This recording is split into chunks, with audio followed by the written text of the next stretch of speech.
hottest of the front-drive hot hatches, the all-new 2017 Civic Type R is the fastest, most powerful Honda, and the first ever Honda Type R model to be sold in America. Honda's 2-liter turbo 4, making 306 horsepower in this configuration, manages to drive the front wheels only without requiring a death grip to counter torque steer. The result is magic. More than anything else on the market, the Civic Type R is a departure from its base model stock. The Civic Si feels, well, like a fun, punched-up Civic.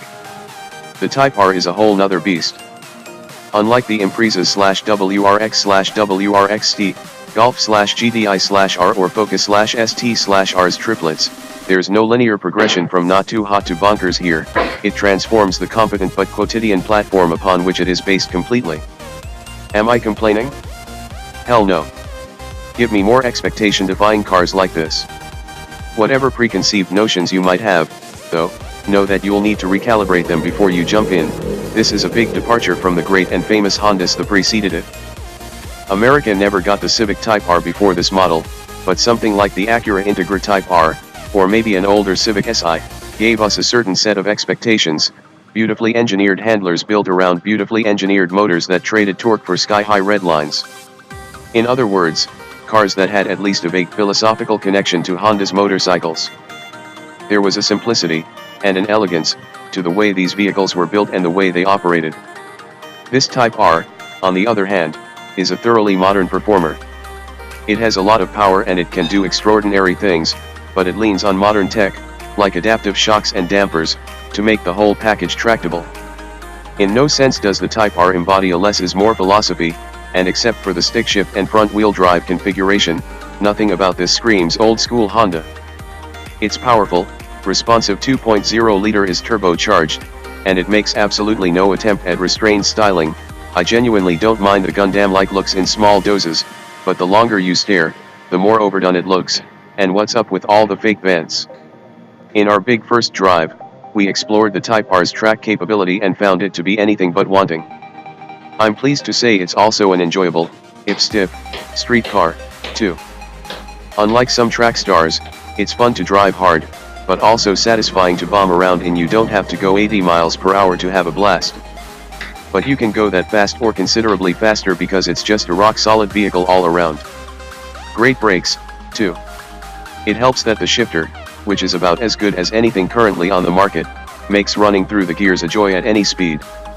And there's something cool about the fact that, at a time when the competition is going all-wheel drive, Honda decided to put all 306 HP, and 295 lb-ft of torque, down through the front wheels only.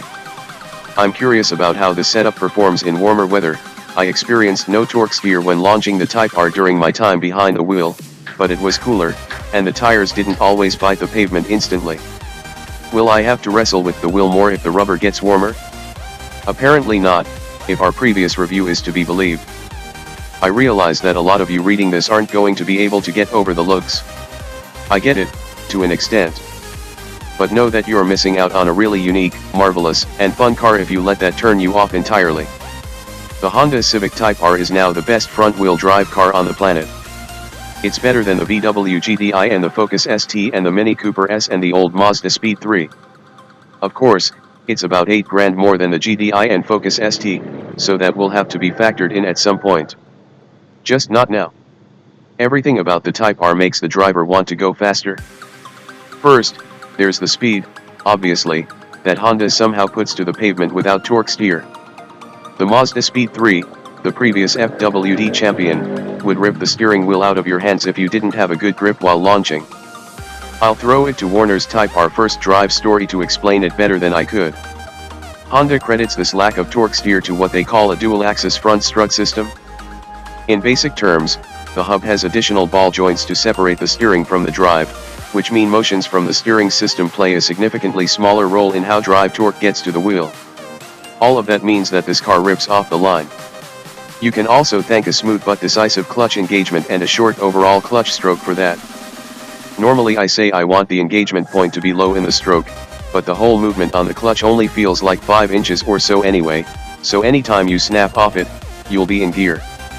The stick shift throw is short and perfect, too, right up there with the MX-5 in terms of feel. I was actually jamming it so fast I re-injured, or at least re-aggravated, my right wrist injury. The brakes are perfect, too, with about a half-inch of play before clamp down, and the steering feel, with those 245/30R20 Continental Sport Contact 6 tires is also one of the best in the post-hydraulic era. This car loves being at the limit, which isn't easy to do on public roads. There are a few wide sweepers on my way to work, and I doubled up, hitting a few turnarounds to take them again and again. It feels so controllable, even as the front tires are slipping outward. You can just modulate the throttle in millimeter increments, feeling the front end push out, then tuck back in. The styling is wild, to say the least, overwrought both inside and out. But so is the Subaru WRXT, and so was the Mitsubishi Evo. I think in black it might look better, hiding some of those styling pieces. I do appreciate, however, that the big wing doesn't sit right on the horizon in the rear view like the aforementioned Subaru. So, does it compete with the ST/R/Golf R because they're closer in price and output, or does it compete with the Focus ST/VW GDI because it's front-wheel drive? I think it'll probably steal a few sales from all of them. It's one of the best cars I've driven. Don't forget to subscribe here.